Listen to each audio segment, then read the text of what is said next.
El primer parpadeo fue lento, pesado, como si sus párpados fueran de plomo. La luz que se filtró era blanca, fría y despiadada, una luz que no consolaba, sino que exponía. Antes de cualquier sonido, sintió una vibración en el aire, un zumbido insistente que parecía nacer dentro de su propio cráneo. Luego, la alarma, un grito agudo y distante que se acercaba con cada segundo, rasgando el silencio. Y finalmente, atravesando la densa neblina de su conciencia, la voz de un hombre, tan nítida y urgente que cortó todo lo demás. El quiste se está rompiendo, tenemos que operar ya. Sintió unas manos enguantadas y temblorosas presionar contra sus costillas, un contacto que era a la vez clínico y lleno de pánico. Las voces a su alrededor se arremolinaban y chocaban, un caos de jerga médica y exclamaciones ahogadas que no podía descifrar. Ana intentó moverse, quiso hablar, protestar, preguntar, pero sentía la lengua como un trozo de carne inerte y su respiración era un hilo frágil y superficial. La habitación entera daba vueltas a su alrededor en un carrusel vertiginoso y su estómago se sentía como si algo, una bestia con garras, lo estuviera arrancando desde adentro, con una violencia primitiva. «Esto no es un parto», repitió la voz, ahora con un matiz de asombro. «Esta cosa que tiene dentro no es un niño». En medio de aquel brillo cegador que borraba los contornos del mundo, su mente, en un último acto de defensa, viajó a las últimas semanas. Recordó la alegría silenciosa y secreta que había sentido, los sueños extraños y vívidos que la visitaban por la noche, llenos de símbolos que no entendía pero que sentía profundos. Pensó en el lento y casi imperceptible florecer de su vientre y en cómo, en la soledad de su casa, ponía una mano sobre su abdomen, susurrando un nombre que aún no le había contado a nadie, un nombre que sonaba a promesa. Había creído, con esa certeza visceral que solo la esperanza puede forjar, que el universo finalmente le estaba concediendo el milagro de ser madre. Pero entonces, un dolor agudo, como un relámpago de fuego, le desgarró el costado y el frágil mundo que había construido se fracturó en 1000 pedazos. Todo había comenzado 8 semanas antes, con cambios tan sutiles que al principio casi los ignora. Una plenitud en su cuerpo, un resplandor en su piel que venía de adentro. Su mano, casi por voluntad propia, descansaba distraídamente sobre su estómago durante los largos paseos por el bosque o mientras cambiaba con ternura los pañales a los niños de la guardería. Un pequeño y dulce secreto crecía dentro de ella y lo había acogido con una silenciosa y profunda bienvenida. Ahora, el borrón estéril y metálico del quirófano se sentía como la más cruel de las traiciones. El pulso de Ana retumbaba en sus oídos, un tambor de guerra que ahogaba todos los demás sonidos mientras las luces sobre ella comenzaban a atenuarse. Alguien, una voz sin rostro, comenzó a contar hacia atrás, llevándola suavemente hacia la inconsciencia. Justo antes de sumergirse por completo en la oscuridad, escuchó una última voz, más baja que las demás, una voz que temblaba no de miedo, sino de pura incredulidad. «Dios mío, ¿pero qué es esa cosa?» No estás preparado para la verdad que se esconde detrás de la historia de Ana. Pero ya estás aquí, y lo que vivía dentro de ella no es, ni de lejos, lo que piensas. Suscríbete ahora, si eres lo suficientemente valiente como para seguir este viaje hasta su escalofriante e increíble final. Porque lo que está a punto de descubrirse no trata solo de parásitos o enfermedades. Trata sobre el cuerpo como territorio, sobre la traición biológica y sobre ese aterrador momento de lucidez en que te das cuenta de que tu cuerpo, ese que creías conocer, quizás ya no te pertenece. El primer escalofrío de octubre se deslizó silenciosamente en el valle de Idaho, como un suspiro helado que anunciaba el fin del verano.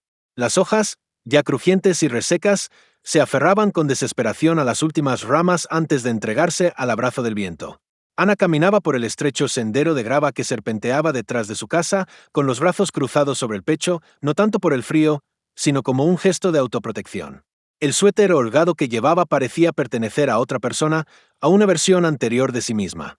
Se detuvo junto al jardín, que ahora era un cementerio de tallos secos, a excepción de un terco y fragante arbusto de albahaca, y dejó que su mano, con una familiaridad casi instintiva, se deslizara sobre su estómago. Había un peso allí. No era un peso agobiante ni doloroso, pero era perceptible, constante, una plenitud que se había instalado en las últimas semanas y que se negaba a desaparecer. Al principio, lo había atribuido al estrés del trabajo o tal vez a una simple hinchazón pasajera.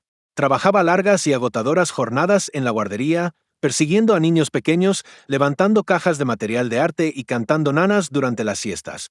¿Quién tenía tiempo para prestar atención a una pequeña opresión en la cintura?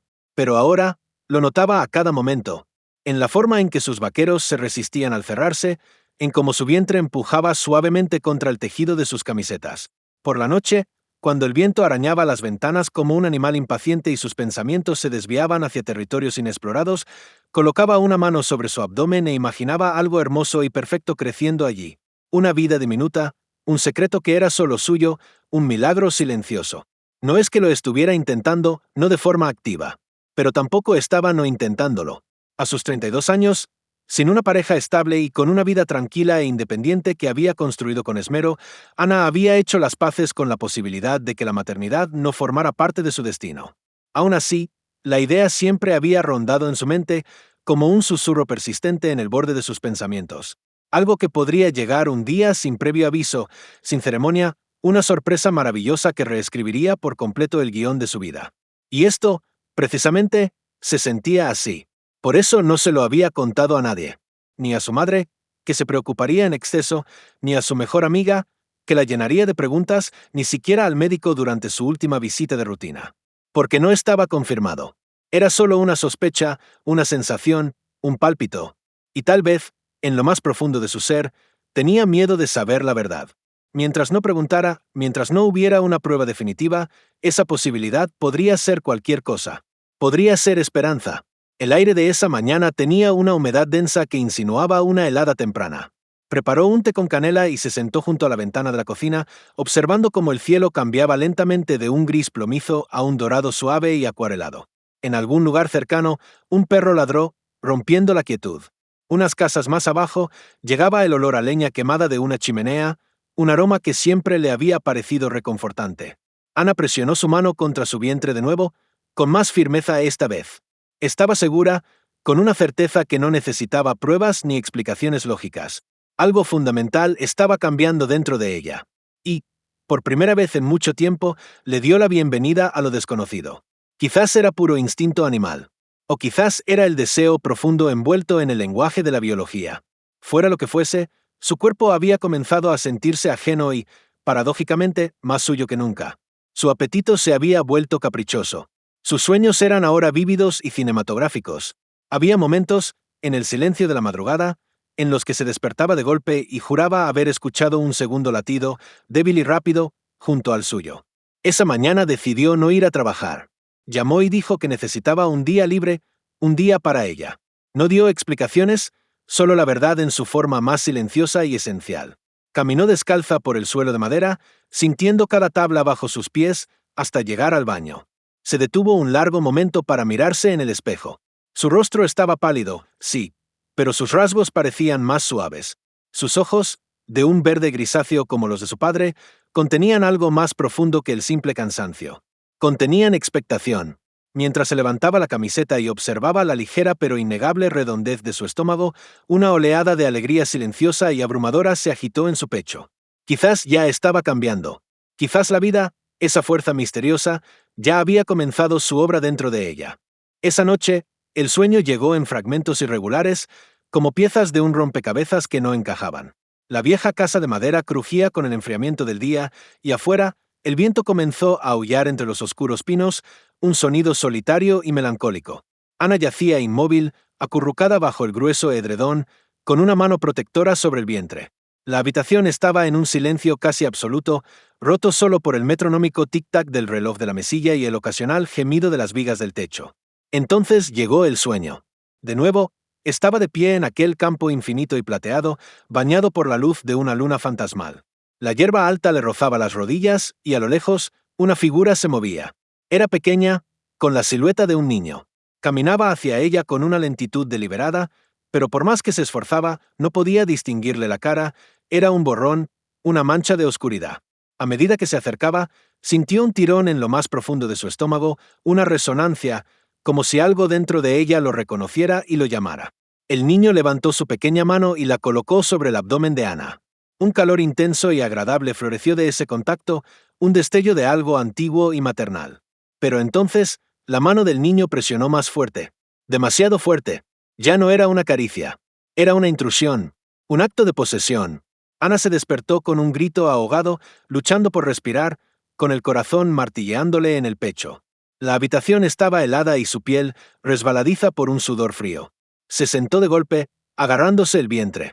La sensación de presión seguía allí, persistente, como el eco de un grito silencioso. Era solo un sueño, se repitió. Pero no se sentía como uno. A la mañana siguiente, a pesar de la inquietud, condujo hasta el pueblo. La niebla se aferraba a la carretera como un velo espeso y el cielo era de un acero opaco y sin vida. Se detuvo en la farmacia. Con manos temblorosas, deslizó una caja de pruebas de embarazo en su cesta, escondiéndola entre un té de hierbas y una crema de manos, y pagó en un silencio casi sepulcral. Sin contacto visual con la cajera, sin una palabra, solo el ritmo de su propio latido, pesado e incierto, resonando en sus oídos. De vuelta en la seguridad de su casa, leyó las instrucciones 3 veces, aunque ya las sabía de memoria. Esperó los 3 minutos necesarios, viendo el segundero del reloj avanzar con una tensión que se apretaba en su garganta con cada segundo. Cuando finalmente aparecieron los resultados, sintió que el suelo se abría bajo sus pies. Negativo. La palabra parecía un insulto. Se sentía incorrecta, una mentira. Su mente se rebeló, incapaz de procesarlo. Comprobó de nuevo la pequeña ventana de plástico, esperando que una segunda línea apareciera por arte de magia. Pero no. Todavía una sola línea, solitaria y cruel. Abrió la segunda prueba. Repitió el proceso con una precisión casi robótica. El mismo resultado. El silencio que siguió no fue de alivio. Fue un silencio denso, pesado, lleno de confusión. Titration. No podía estar equivocada. Su cuerpo se lo había dicho. La plenitud, la sensibilidad, los sueños extraños, el dolor sordo, no eran invenciones, no podían ser simples anhelos disfrazados de síntomas. Tiró las pruebas a la basura con un gesto de rabia y se quedó allí, de pie, mirando su reflejo en el espejo del baño. Su rostro parecía hueco ahora, demacrado, como si esa simple respuesta le hubiera arrebatado algo vital. ¿Podrían las pruebas estar equivocadas? ¿Sería demasiado pronto para que la hormona fuera detectable? ¿O estaba pasando algo más, algo que no entendía? La pregunta se posó sobre ella como una niebla fría y pegajosa, espesa, informe, imposible de escapar. Por primera vez en semanas, no sonrió cuando se tocó el vientre. El calor, la esperanza, se habían ido. Y en su lugar, había sido reemplazado por otra cosa. Un pavor helado y sin nombre. Los días que siguieron se movieron con la extraña y agónica lentitud de la incertidumbre. Ana volvió a trabajar en la guardería, pero su ritmo estaba completamente alterado. Se sorprendía a sí misma mirando por las ventanas durante largos minutos, perdiendo el hilo de las conversaciones, flotando a través de las rutinas diarias con una distracción silenciosa y profunda que no podía quitarse de encima. Su cuerpo, sin embargo, era cualquier cosa menos sutil. La plenitud en su abdomen se hizo más pronunciada, más difícil de ignorar. No era solo el tamaño, era la forma en que se asentaba profundamente en su interior, anclándose en su núcleo como algo que estaba echando raíces hacia adentro. Cada mañana, la cinturilla de sus pantalones se sentía más apretada, una tortura constante. Su apetito se había vuelto un caos. No disminuido, solo sesgado. A veces sentía un hambre voraz, insaciable. Otras veces, la simple idea de la comida le provocaba arcadas. Por la noche, la hinchazón empeoraba dramáticamente. Se acostaba en la cama y sentía una pesadez que presionaba hacia afuera, como si sus órganos estuvieran siendo suavemente pero firmemente apartados para hacer espacio a un intruso. Lo más extraño era que no se sentía enferma en el sentido tradicional. No había fiebre, ni vómitos constantes, ni un dolor agudo y definido. Solo esta persistente y creciente sensación de hinchazón, como un globo que alguien inflaba lentamente desde dentro de su cuerpo. Luego vino el dolor. No era constante, pero sí lo suficientemente agudo como para dejarla sin aliento cuando golpeaba. Irradiaba desde su costado derecho, justo debajo de las costillas, una molestia sorda y punzante que parecía pulsar al ritmo de su propio corazón. Una vez, mientras se agachaba para recoger un vaso de jugo derramado en el trabajo, el dolor surgió con tal violencia que tuvo que agarrarse a una mesa para no caer. Su compañera de trabajo, Carla, la miró con genuina preocupación en sus ojos. Pero Ana lo disimuló con una sonrisa forzada que no llegó a sus ojos. En casa, por las noches, se convirtió en su propia detective médica. Gases, unquistoverico, endometriosis. Leyó decenas de artículos a la luz tenue de la lámpara de su cocina, navegando entre blogs médicos y foros llenos de preguntas a medio responder y los peores escenarios imaginables. La palabra tumor apareció más de una vez, una palabra que le provocaba un escalofrío. Cerró el portátil con brusquedad y lo apartó.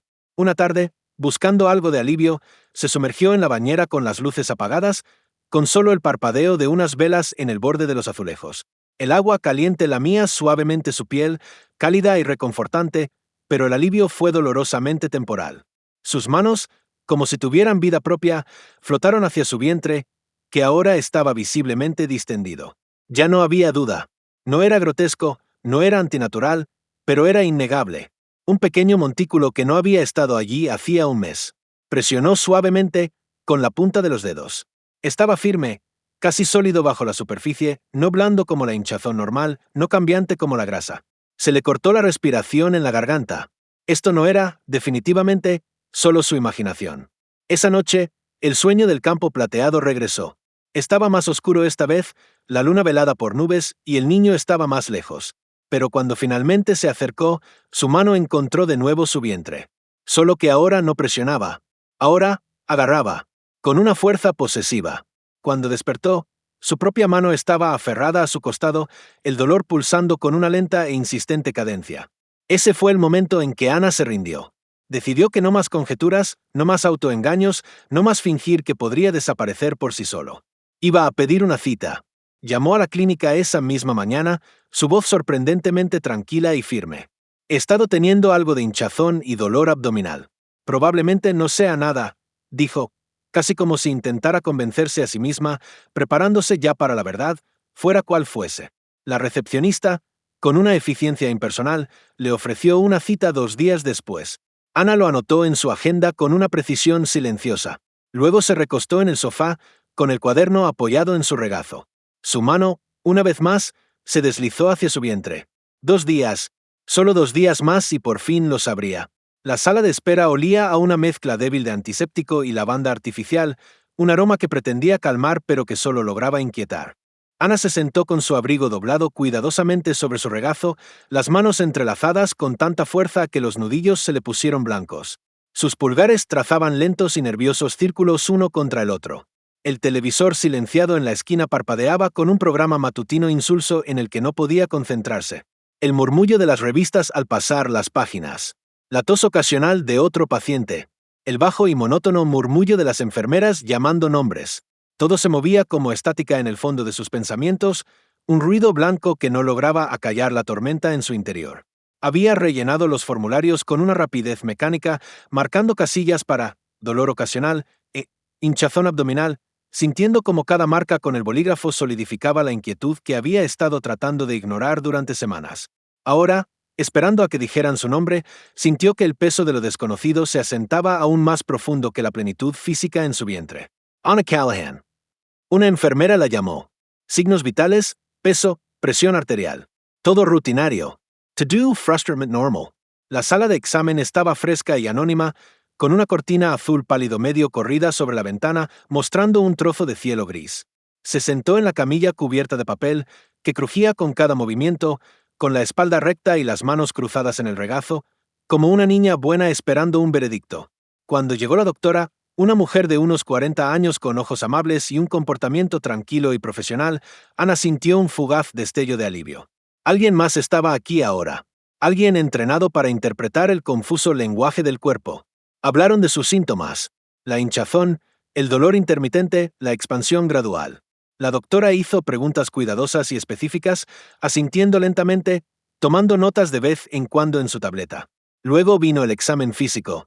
La doctora palpó el abdomen de Ana, presionando suavemente al principio, luego con más firmeza.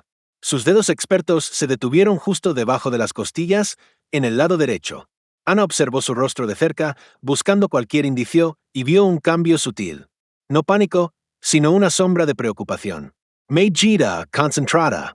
Vamos a hacer una ecografía, dijo la doctora con una sencillez que no admitía réplica, solo para tener una imagen más clara de lo que está pasando ahí dentro. Ana se puso una bata de papel y se recostó en la camilla mientras la técnica, una joven de rostro serio, le aplicaba un gel frío y pegajoso en el estómago. La habitación se oscureció y la máquina comenzó a zumbar, un sonido bajo y constante, con luces parpadeando en su panel mientras la sonda se movía por su piel. La pantalla mostraba un universo en blanco y negro, formas borrosas, contornos en escala de grises y sombras parpadeantes. Ana intentó darle sentido a aquellas imágenes abstractas, pero todo parecía humo en movimiento. La técnica no dijo mucho, su rostro una máscara de profesionalidad. Hizo una pausa una vez, ajustó la sonda con un movimiento preciso y luego hizo clic en algunos botones. Una imagen fija se congeló en la pantalla. Una gran masa oscura y redondeada. A Ana se le cortó la respiración. Miró la pantalla, luego el rostro de la técnica, que permaneció impasible. Después de la exploración, la hicieron esperar de nuevo. No fue mucho tiempo, pero cada segundo se estiró hasta el infinito. La doctora regresó con una impresión en la mano, su expresión ahora más seria. «Hay una masa», dijo con una voz cuidadosa y deliberada, eligiendo cada palabra, de aproximadamente 9 centímetros de diámetro. Parece estar llena de líquido y está ubicada cerca de su hígado. Necesitaremos más imágenes, probablemente una tomografía computarizada, para entender su estructura con más claridad. Ana asintió lentamente, su corazón martilleando con fuerza en su pecho. Tragó saliva, la garganta repentinamente seca como el desierto. Es cáncer».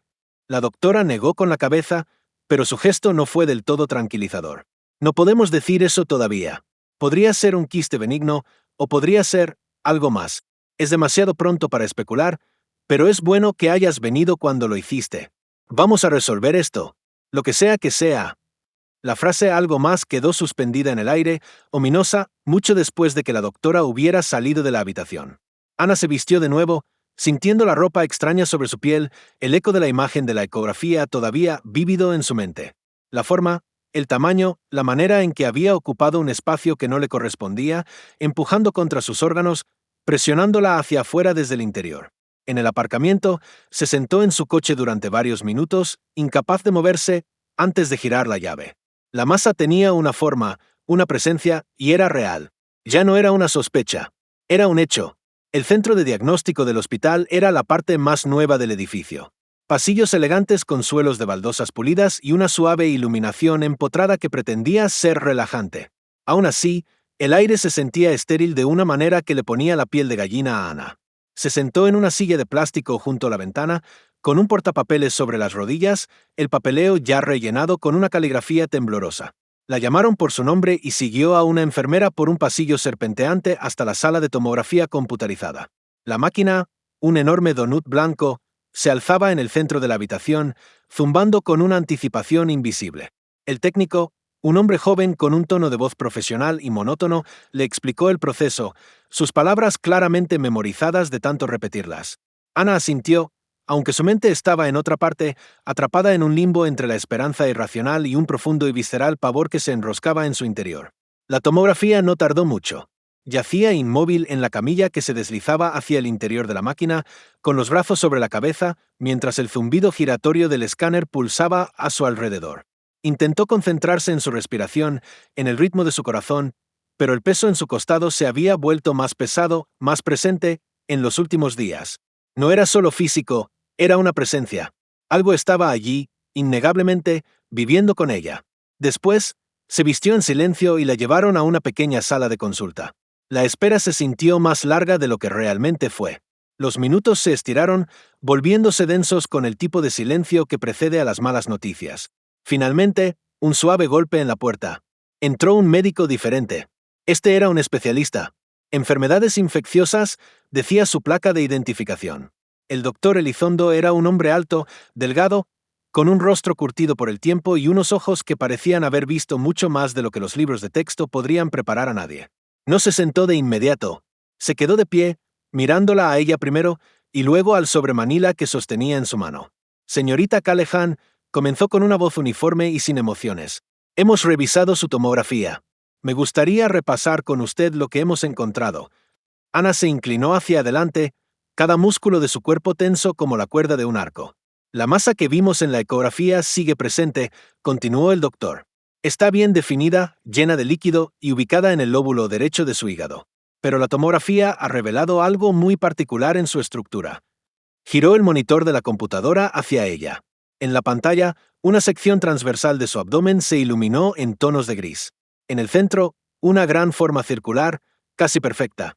Un saco hueco con otros compartimentos redondeados más pequeños anidados en su interior, como burbujas dentro de una burbuja más grande. «Es lo que llamamos una estructura quística compleja», dijo, señalando la pantalla con un bolígrafo. «Pero la arquitectura, ¿ve estas aceptaciones internas, estos quistes hijos? Ese patrón no es típico de los tumores o de los quistes simples que solemos ver. Ana se quedó mirando la imagen, hipnotizada. No entendía la terminología médica, pero su cuerpo sí. Una oleada de frío recorrió su espalda. Sus dedos se apretaron con fuerza contra el borde de la silla. Entonces, ¿qué es?, preguntó, su voz apenas un susurro tembloroso. El doctor Elizondo dudó un instante, no por incertidumbre, sino por una evidente precaución. Creemos que se trata de una infección parasitaria, dijo finalmente.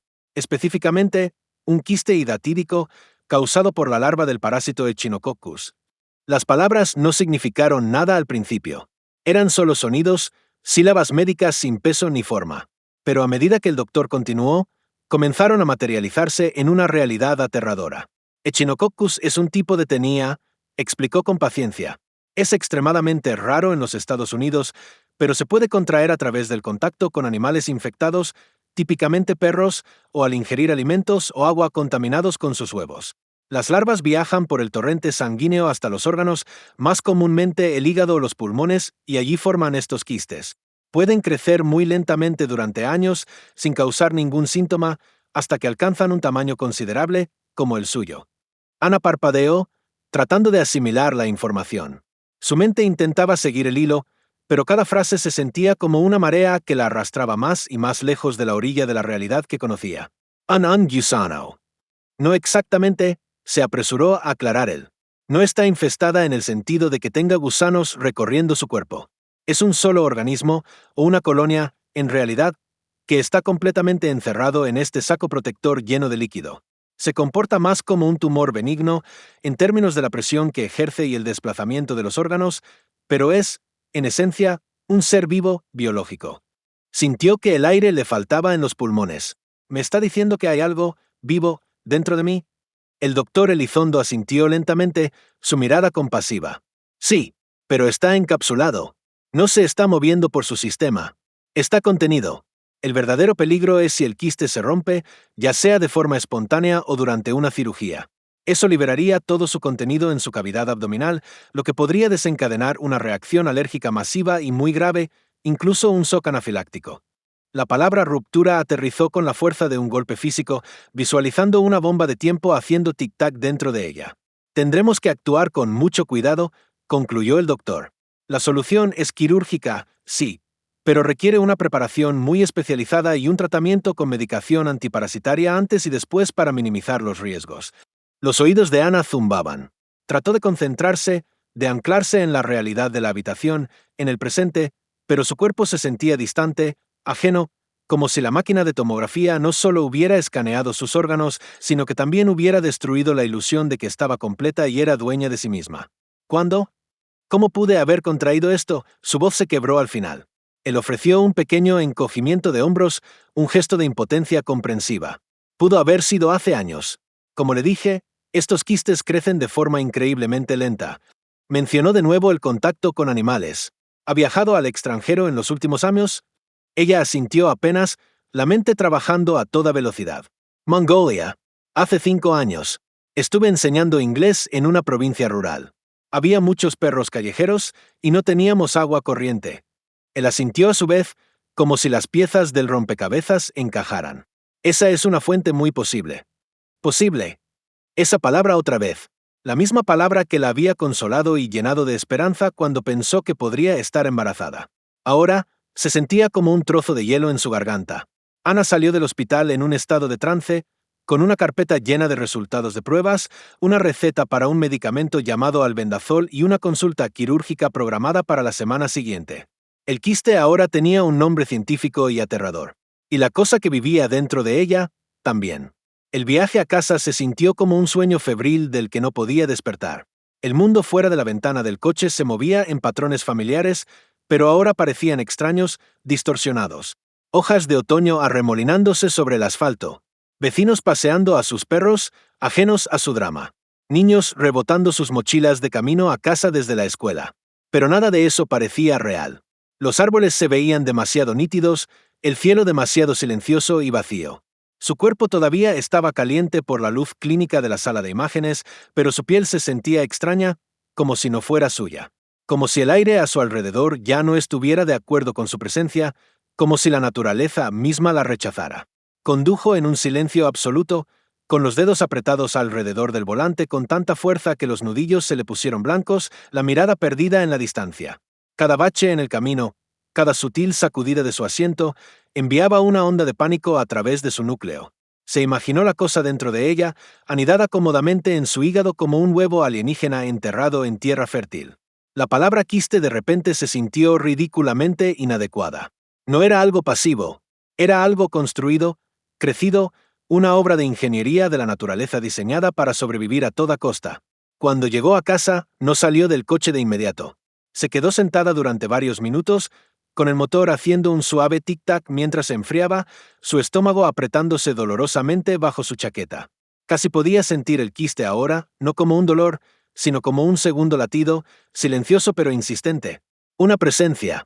Dentro, la casa la recibió con su quietud familiar, pero hoy esa quietud se sentía opresiva.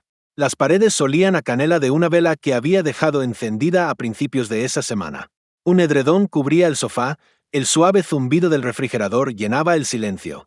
Debería haberse sentido reconfortante, un refugio seguro, pero en cambio se sentía como un decorado de teatro. Un escenario donde algo había salido terriblemente, fundamentalmente mal. Se paró en medio de la sala de estar y, con un movimiento lento y deliberado, se levantó la camiseta. El montículo era sutil pero inconfundible ahora, redondeando su abdomen inferior con una firmeza que se sentía completamente antinatural, no la suavidad de la grasa o la hinchazón de los gases. Era denso, intencional, presente. Presionó suavemente con la punta de los dedos y luego retiró la mano como si se hubiera quemado. ¡Vivo! Eso es lo que el doctor había dicho. Un organismo vivo, biológico, encapsulado, sí, pero real. Una colonia. Su estómago se revolvió violentamente y tropezó hacia el baño. Se inclinó sobre el lavabo, agarrando el borde de porcelana fría mientras las náuseas la invadían en oleadas. Su reflejo le devolvió la mirada, una mujer pálida, con los ojos muy abiertos y hundidos por el terror. Ya no se veía a sí misma. Veía un recipiente, un anfitrión. Más tarde, acurrucada en el sofá bajo el edredón, Ana trató de dormir, pero sus pensamientos giraban en un patrón caótico que no ofrecía descanso. ¿Cuánto tiempo había estado realmente dentro de ella? ¿5 años? ¿Más? ¿Qué más había hecho además de crecer? ¿Podía sentir? ¿Podía pensar? Sabía que era irracional, incluso absurdo, pero la idea se aferraba a ella como moho, esta sensación espeluznante de que había estado compartiendo su cuerpo, su vida, con algo más que simple biología. Y luego, aplastante, vino la culpa. La culpa por la alegría que había sentido, por la esperanza que había albergado, por esos momentos tranquilos y sagrados en los que había susurrado nombres a la quietud de su habitación, pensando que estaba cultivando un futuro en lugar de, sin saberlo, albergar un parásito. Un sonido repentino y estridente rompió la espiral de sus pensamientos, su teléfono zumbando en la mesa de café. Era su madre. Miró la pantalla brillante mientras sonaba, indecisa sobre si contestar o no. Finalmente, con un suspiro, respondió. «Hola, cariño», dijo la voz alegre de su madre. «Justo estaba pensando en ti. ¿Todo bien?» Ana dudó, buscando las palabras. Su voz se atascó en su garganta. «Fui al médico hoy», dijo finalmente. Su tono era plano, extraño incluso para sus propios oídos. «¿Y? ¿Encontraron algo?» Una pausa que se sintió eterna. «¿Qué tipo de algo?» Ana se levantó, se movió como una autómata hacia la ventana y miró hacia el patio oscuro y sin vida. Trató de encontrar las palabras adecuadas, las palabras correctas. Algo clínico, algo menos aterrador, pero nada encajaba. «Un quiste», dijo. «En mi hígado. Pero no es normal. No es solo líquido. Es de un parásito. Algo que contraje hace años, mamá». Su madre exhaló bruscamente al otro lado de la línea. «Oh, Dios mío. ¿Es grave?» Ana no respondió de inmediato. Presionó la frente contra el cristal frío de la ventana. La frialdad la estabilizó por un momento. Dijeron que si se rompe, podría ser mortal. Hubo un silencio pesado al otro lado. Luego la voz de su madre, más suave ahora, temblorosa pero firme. «Voy mañana». Ana asintió, aunque su madre no podía verla. «Veo». Después de que terminó la llamada, permaneció junto a la ventana durante mucho tiempo, observando cómo las sombras de la noche se profundizaban y se tragaban el jardín. En algún lugar más allá de los árboles, un coyote aulló, un sonido crudo, solitario y distante. Se sintió extrañamente apropiado, como si algo antiguo y salvaje hubiera sido perturbado dentro de ella. Colocó una mano sobre su costado, no por costumbre esta vez, sino por una amarga precaución.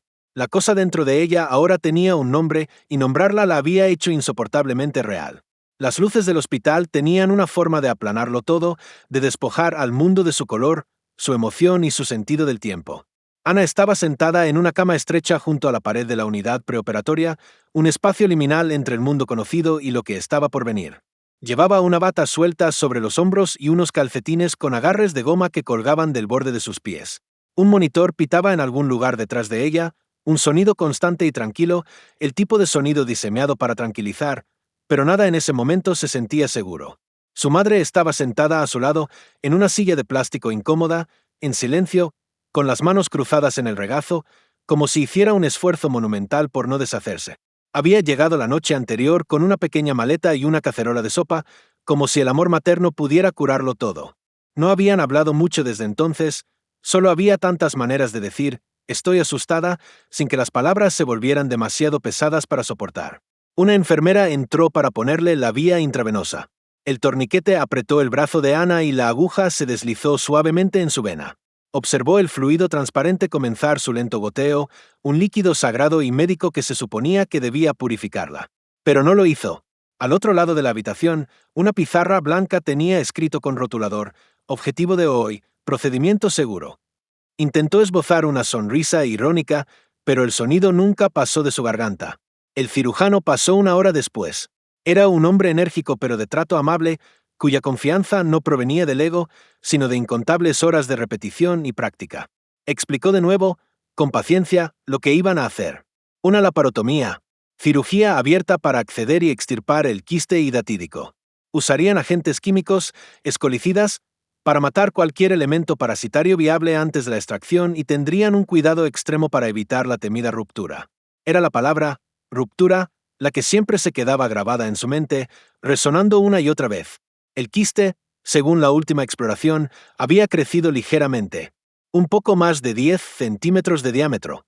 Ahora, un pomelo alojado bajo sus costillas.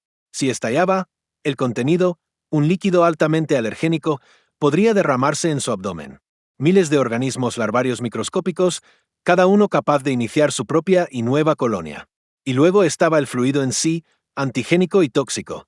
Si entraba en su torrente sanguíneo de la manera incorrecta, su cuerpo podría entrar en un shock anafiláctico fatal.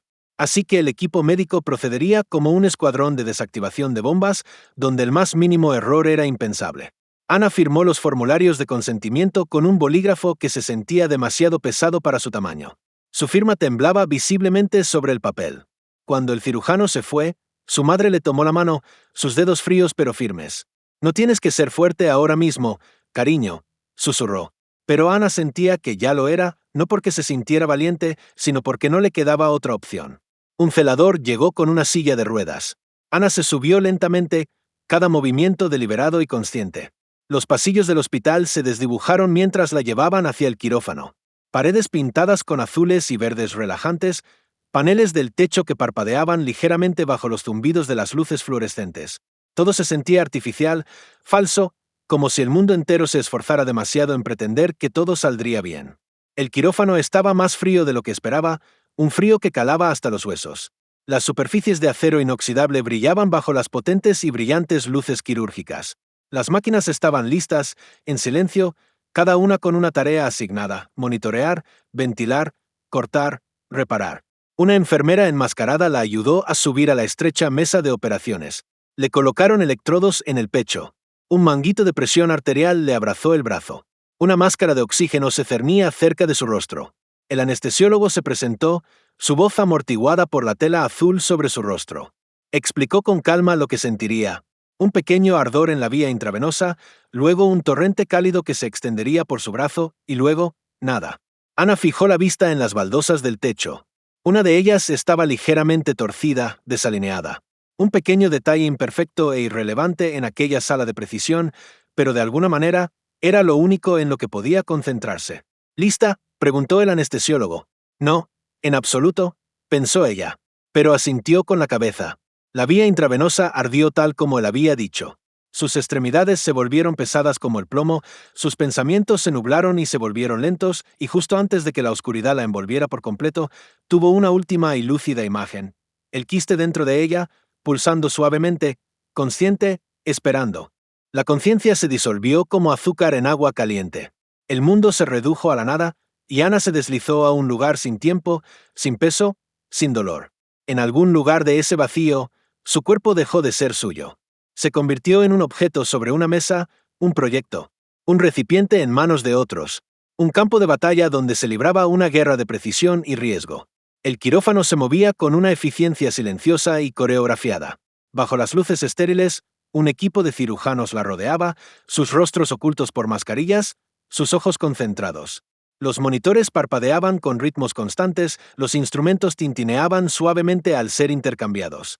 El zumbido del aire filtrado llenaba el espacio como un himno bajo. El doctor Navas, el cirujano principal, estaba a su derecha. Sus manos se movían con una calma practicada, guiando el bisturí con la firmeza que dan años de experiencia. Habían estudiado las exploraciones de nuevo esa misma mañana, habían trazado la ruta, habían revisado el protocolo una y otra vez. Esto no era solo una cirugía, era una operación de contención. Una vez hecha la incisión, retiraron las capas de tejido con una gracia quirúrgica, revelando la curva pálida y brillante del hígado de Ana. Y allí estaba, el quiste, masivo, liso, de un blanco translúcido, presionado contra el órgano como una luna extraña y parásita. La estructura brillaba ligeramente bajo la potente luz y se podía intuir el fluido arremolinándose perezosamente dentro de sus paredes. Quiste hidatídico confirmado, dijo el doctor Navas en voz baja, más para sí mismo que para los demás. Comenzaron el delicado proceso de aislamiento. Alrededor del quiste se colocaron gasas empapadas en solución salina hipertónica, una barrera química diseñada para absorber y neutralizar cualquier posible fuga. Cada movimiento estaba calculado, cada pausa cargada de consecuencias potenciales. Succión, pinzas, una pequeña incisión a lo largo de la capa externa para introducir una aguja de aspiración, pero entonces sintieron una resistencia inesperada. La pared del quiste, más frágil de lo que habían anticipado, se había adelgazado peligrosamente cerca de su ápice. Mientras el doctor Navas levantaba con sumo cuidado una esquina para poder aspirar el líquido, la superficie tembló. Un temblor repentino, como una onda en un estanque, recorrió la membrana. Uno de los cirujanos asistentes se congeló por una fracción de segundo. Pico de presión, esperen, dijo Navas bruscamente, su voz cortando la tensión. Reduzcan la tracción, aumenten la succión, pero muy lentamente. Un solo movimiento en falso, una presión indebida, y el quiste podría estallar. Su contenido inundaría la cavidad abdominal con antígenos y miles de cuerpos larvarios microscópicos. El propio campo quirúrgico se volvería peligroso, infeccioso, no solo para la paciente, sino para todo el equipo. Trabajaron en un silencio casi absoluto, una sinfonía de coordinación y precisión. Un ángulo incorrecto, una sutura mal colocada, y todo podría cambiar en un instante. El catéter de succión se introdujo, extrayendo el líquido milímetro a milímetro. El fluido, de un color lechoso y una consistencia viscosa, se arremolinaba a través del tubo transparente como materia fantasma. Drenaron un tercio, luego la mitad. Aún así, la membrana seguía pulsando, tensa. Entonces, ocurrió. Un leve desgarro, una fisura mínima a lo largo del costado. «Se está rompiendo», susurró alguien, con la voz ahogada. «Pensa. Más solución salina, ahora». La voz de Navas resonó nítida y autoritaria a través del silencio. Las manos volaron con una rapidez asombrosa. Se empaquetó más gasa alrededor del sitio de la fisura. La solución hipertónica inundó el área. La succión rugió con más fuerza. El líquido surgió, amenazando con desbordarse. Pero la contención aguantó. La ruptura fue parcial, localizada. El daño, mínimo, pero habían estado cerca. Aterradoramente cerca. Los minutos siguientes pasaron como horas. Finalmente, el quiste, ya vacío, colapsó hacia adentro como un globo desinflado. El líquido se había ido, su estructura rota. Con un cuidado exquisito, pieza por pieza, se retiró la pared colapsada. Siguió una irrigación exhaustiva. El campo quirúrgico se lavó una y otra vez. La seguridad se verificó 3 veces. Se cerró la última capa. Suturas colocadas con una reverencia casi religiosa. Y con eso, lo peor había pasado. En la sala de recuperación, Ana se removió, emergiendo lentamente de las profundidades de la anestesia. La luz regresó primero, como un parpadeo distante. Luego, el sonido.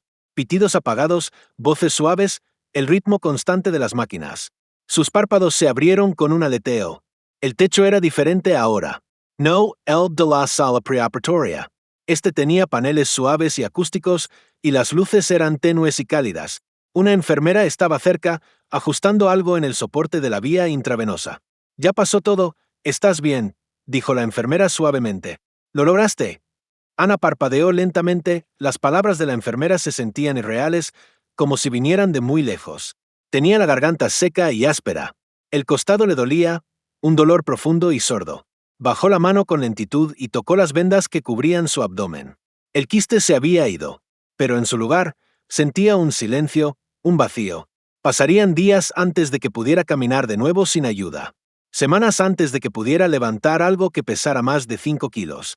Meses, quizás años, antes de que pudiera comenzar a procesar lo que realmente le había sucedido.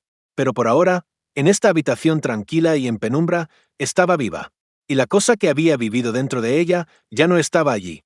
La recuperación avanzó como melaza en invierno, lenta, espesa e indiferente al paso del tiempo. Ana yacía en la cama del hospital, las sábanas blancas y almidonadas subidas hasta la cintura.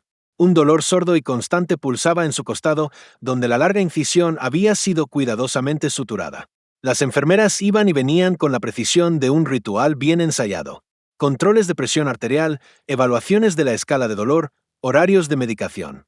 Sus rostros, amables pero distantes, se desdibujaban unos con otros, sus voces, siempre suaves, sus pies, silenciosos sobre el linóleo pulido. El primer día apenas habló. Tenía la garganta irritada por el tubo de respiración, la boca seca como el papel de lija, y sus pensamientos estaban dispersos como hojas secas al viento.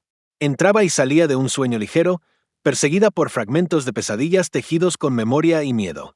En uno de ellos, estaba de vuelta en el campo iluminado por la luna. Pero ahora, el niño que siempre veía en sus sueños no tenía rostro, solo un borrón cambiante y oscuro donde deberían estar los ojos y la boca. Señalaba su vientre y luego se desvanecía en la nada. Al segundo día, logró sentarse en la cama con ayuda.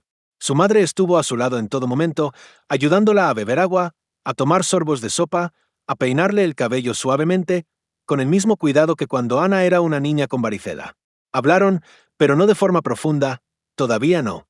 La herida en su costado no era solo física. Se extendía al espacio intangible entre los pensamientos, a lugares a los que el lenguaje no podía llegar fácilmente. Para el tercer día, caminó lentamente hasta el baño, agarrándose al portasueros como si fuera un ancla en medio de una tormenta. Cada paso tiraba de los puntos de sutura, un recordatorio constante de la brecha y la reparación, de la invasión y la expulsión. Las enfermeras elogiaron su progreso. El cirujano pasó a verla, visiblemente complacido. «Lo quitamos por completo», dijo con una sonrisa satisfecha. «No hay signos de quistes secundarios. Tuviste mucha suerte». «Suerte». Ana asintió, esbozando una sonrisa débil, pero algo dentro de ella se resistió a esa palabra. La suerte se sentía demasiado simple, demasiado azarosa. No había habido nada de suerte en la forma en que esa cosa había vivido dentro de ella, silenciosa y paciente. Por la noche, cuando la habitación se oscurecía y las máquinas del hospital entraban en sus ritmos lentos y hipnóticos, yacía despierta y pensaba en el quiste. No solo como una anomalía médica, sino como una presencia. Una cosa con forma y presión, sí, pero también con una extraña influencia. Había moldeado sus días, sus sueños, su cuerpo. Durante semanas, meses, quizás incluso más, había sido una parte intrínseca de ella y ahora se había ido. Y con él, algo más también se había ido. No podía nombrarlo, solo sentir su ausencia. Una especie de silencio bajo la piel, una quietud donde una vez hubo una vida secreta. Al final de la semana le dieron el alta. Su madre la llevó a casa, el coche lleno de almohadas y cojines para suavizar el viaje. Afuera, los árboles habían comenzado a perder sus hojas en serio. Las carreteras brillaban con una alfombra de rojo y dorado. Todo parecía más vívido de lo que recordaba, demasiado nítido, casi dolorosamente claro.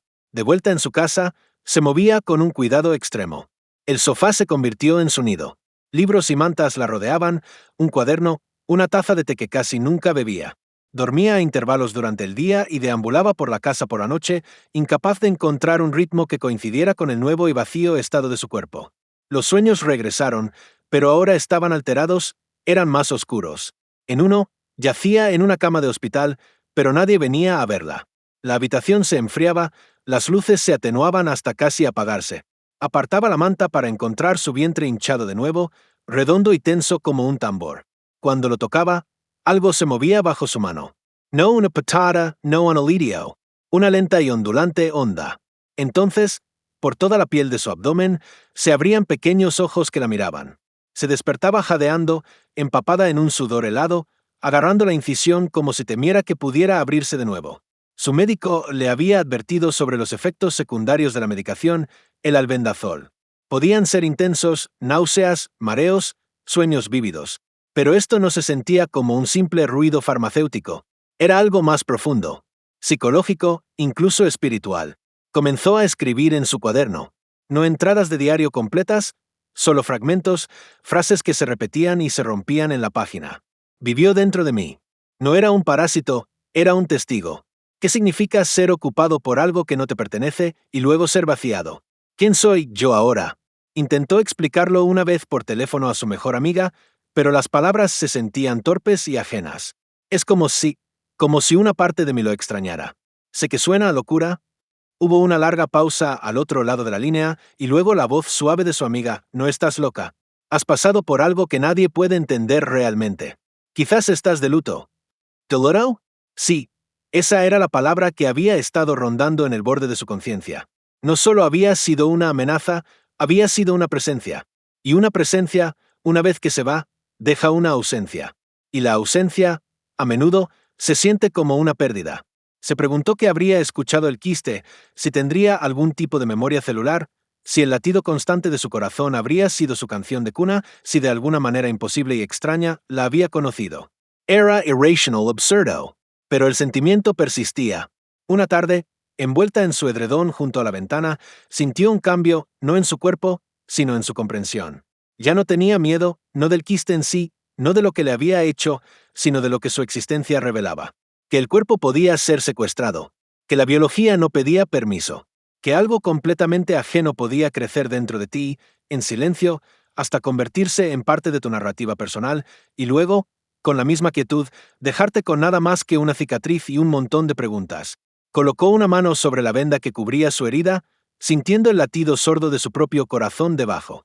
Estaba sanando, sí, pero la pregunta fundamental permanecía: ¿a qué había sobrevivido exactamente? 3 semanas después de la cirugía, Ana regresó al hospital para una exploración de seguimiento. El camino hasta allí se sentía dolorosamente familiar ahora. Las curvas de la carretera, el olor a desinfectante que parecía impregnarlo todo incluso antes de entrar al edificio. Su costado todavía le dolía si se movía demasiado rápido, pero la herida externa había comenzado a cerrarse, convirtiéndose en una línea roja y delgada. En la superficie, al menos, debajo, la curación era más lenta, más compleja, invisible. Se sentó en la sala de imágenes, en la misma silla de plástico, con los mismos brazos gastados. El técnico la saludó con una sonrisa que bordeaba la compasión, el tipo de expresión que la gente pone cuando recuerdan tu historial médico. La exploración fue rápida. Sin contraste esta vez, solo una instantánea de rutina. Un chequeo, pero ella, de alguna manera, lo supo incluso antes de que llegaran los resultados. Todavía había algo allí. Una sombra. Su doctora la llamó 2 días después. Su voz, por teléfono, sonaba tranquila, serena, casi demasiado. Hay un segundo quiste, dijo. Es más pequeño, de unos 4 centímetros, pero tiene la misma estructura. Es posible que haya estado allí todo el tiempo, demasiado pequeño para detectarlo en las exploraciones anteriores. O puede que se haya formado recientemente. Lo vigilaremos de cerca. Vigilar. Otra palabra que en realidad significaba esperar, esperar y temer.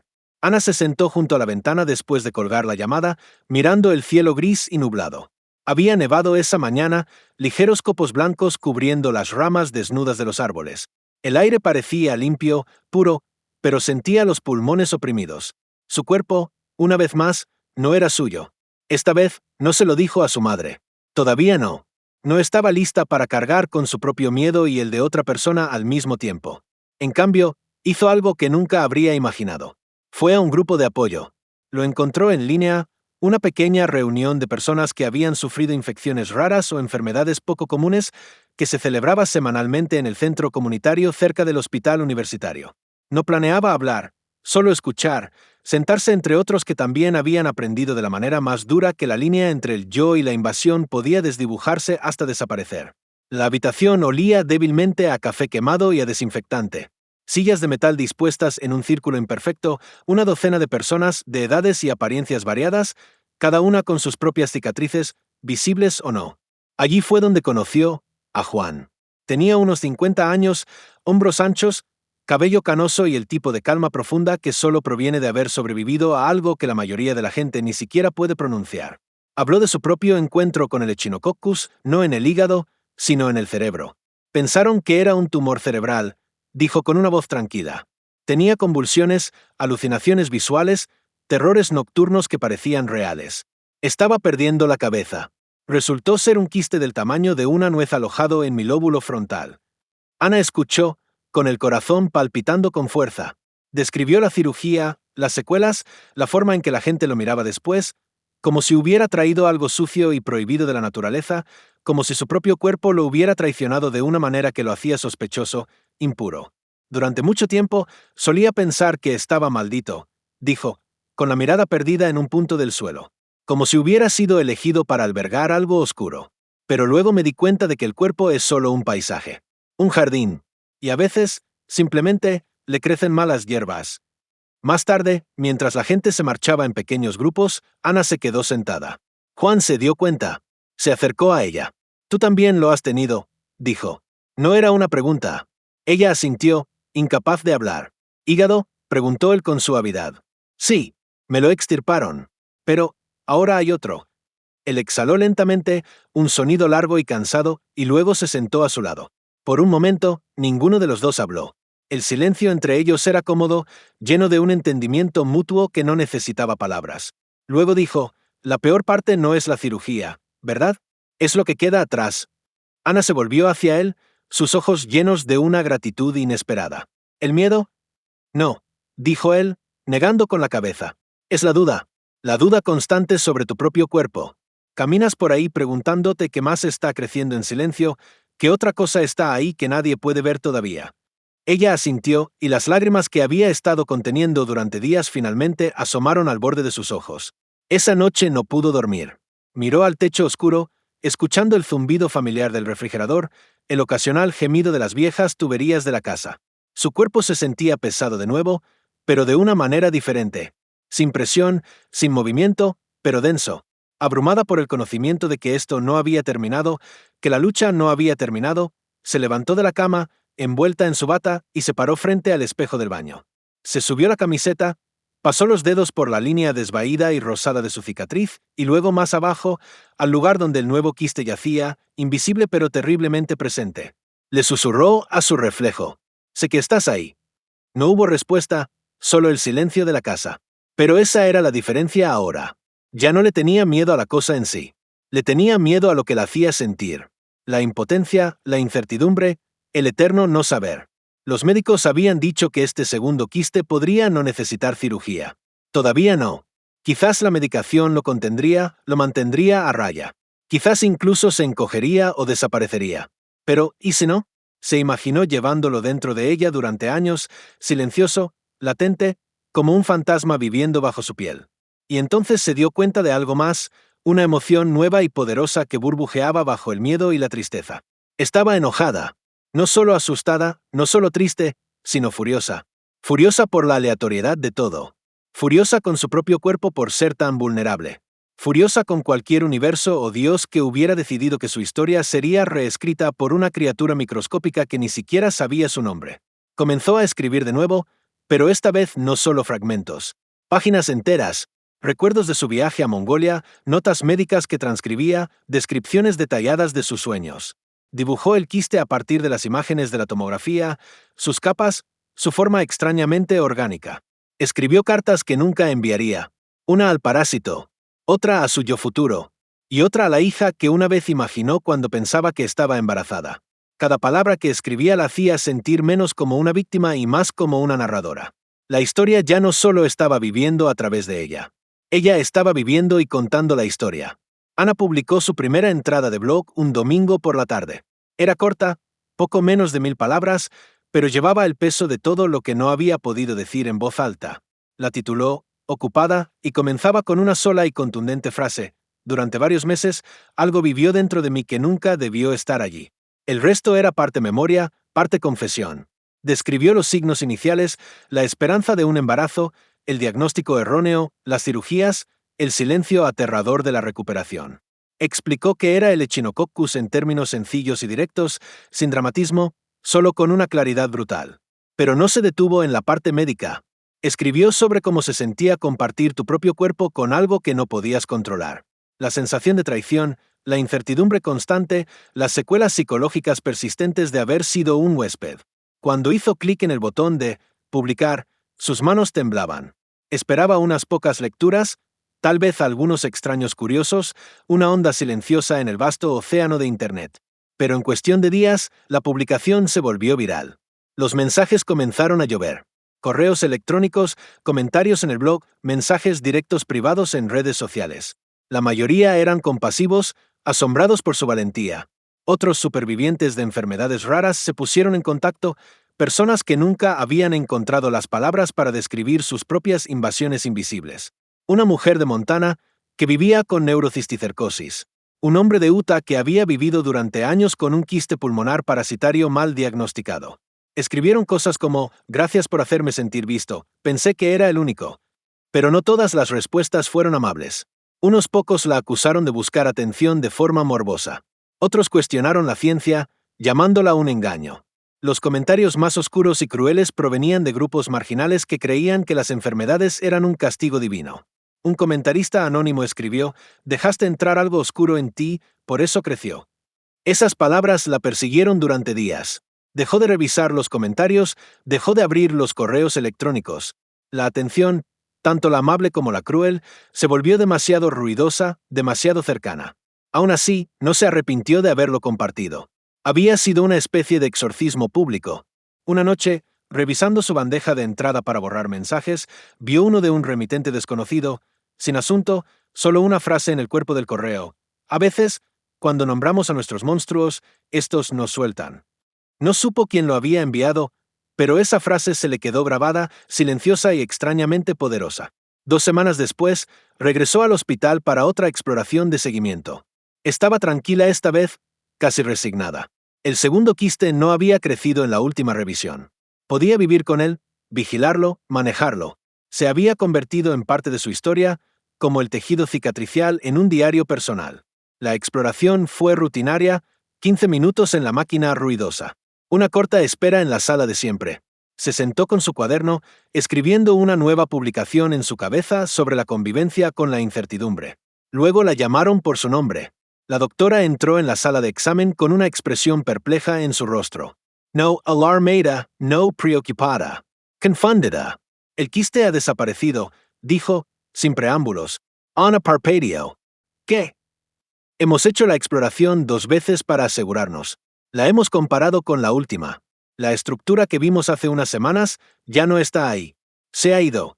Ana se sentó muy quieta, tratando de procesar la información. Desaparecido, repitió, la palabra sonando extraña en su propia boca. Sí, no podemos explicarlo por completo, admitió la doctora. Es posible que la medicación finalmente lo haya resuelto, o que haya colapsado hacia adentro y haya sido absorbido naturalmente por su cuerpo. Ocurre muy raramente, pero no es común, especialmente sin que usted haya tenido ningún síntoma. Ana asintió lentamente.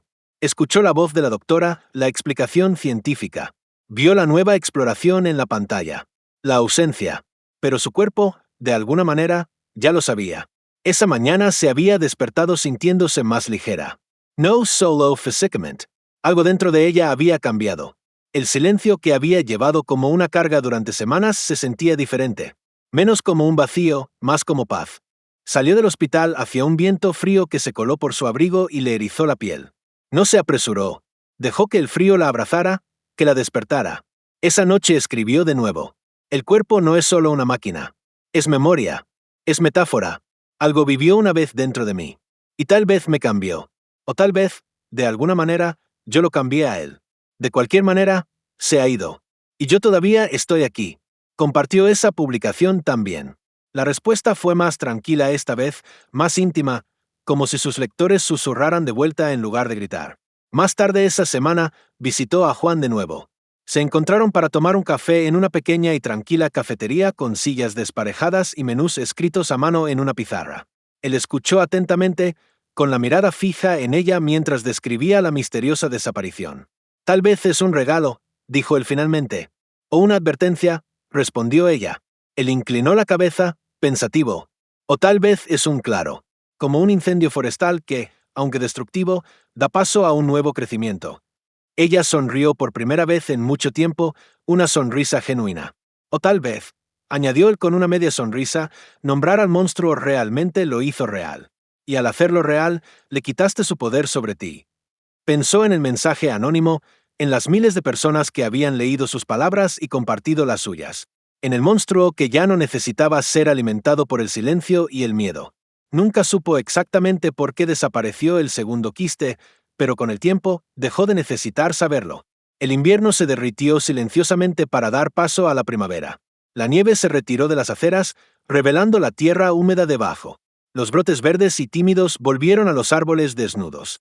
El aire, una vez agudo y silencioso, se suavizó con el canto de los pájaros. Por las mañanas, Ana abría de par en par las ventanas y dejaba que la brisa fresca deambulara por la casa como un invitado largamente extrañado. Se movía de manera diferente ahora, no con la cautela del miedo, sino con una deliberada conciencia. Cada paso, cada estiramiento, cada elección venía con una apreciación profunda de su propia presencia. Había superado algo que podría haberla roto y, en cambio, la había revelado. Plantó un jardín en su patio trasero. Hierbas primero, albahaca, menta, tomillo y luego tomates en grandes macetas de barro, sus tallos verdes extendiéndose ávidamente hacia la luz del sol. Sentir sus manos en la tierra se sentía como una oración. Cavar, regar, cuidar, actos de control, de restauración de vida. Comenzó a hablar en pequeñas reuniones, en bibliotecas locales, en clínicas, en aulas universitarias. Sus charlas eran tranquilas, conversacionales. No dramatizaba, no advertía. Simplemente contaba una historia. La historia de una mujer que pensaba que estaba embarazada, la historia de un parásito, la historia del miedo y de la extraña compañía de ser habitada. La gente escuchaba atentamente, algunos incluso lloraban en silencio. Después, hacían cola para hacerle preguntas, no solo preguntas médicas, sino profundamente humanas. ¿Qué se sintió? ¿Alguna vez estuviste enojada? ¿Has perdonado a tu cuerpo? Ana nunca tuvo una sola respuesta para esas preguntas, solo una verdad que seguía refinando con el tiempo. Que el cuerpo no era una traición, era simplemente un lugar donde sucedían cosas y que lo que realmente importaba era en quién se convertía ella en respuesta a esas cosas. Recibió una carta una vez de una chica muy joven de Nebraska a la que le habían quitado el apéndice de urgencia y que desde entonces nunca más había confiado del todo en su propio estómago. «Leí tu historia», escribió la chica, «y ahora no me siento tan avergonzada de tener miedo». Ana dobló esa carta con cuidado y la guardó en el cajón de su mesita de noche. A veces, se dio cuenta, la curación no se trataba de la extirpación de algo malo. A veces, se trataba de la reclamación de uno mismo. Nunca volvió a ver a Juan después de ese último café. Él le envió una postal unos meses después. Era una foto de un lago sereno, con majestuosas montañas en la distancia. En el reverso, solo había una frase escrita: «Esta vez no hay monstruos, solo agua». Ella sonrió y colgó la postal sobre su escritorio. El blog, con el tiempo, se convirtió en un libro. No un bestseller, no unas memorias sensacionalistas, solo una publicación modesta de una pequeña editorial independiente que pasaba de mano en mano por aquellos que lo necesitaban.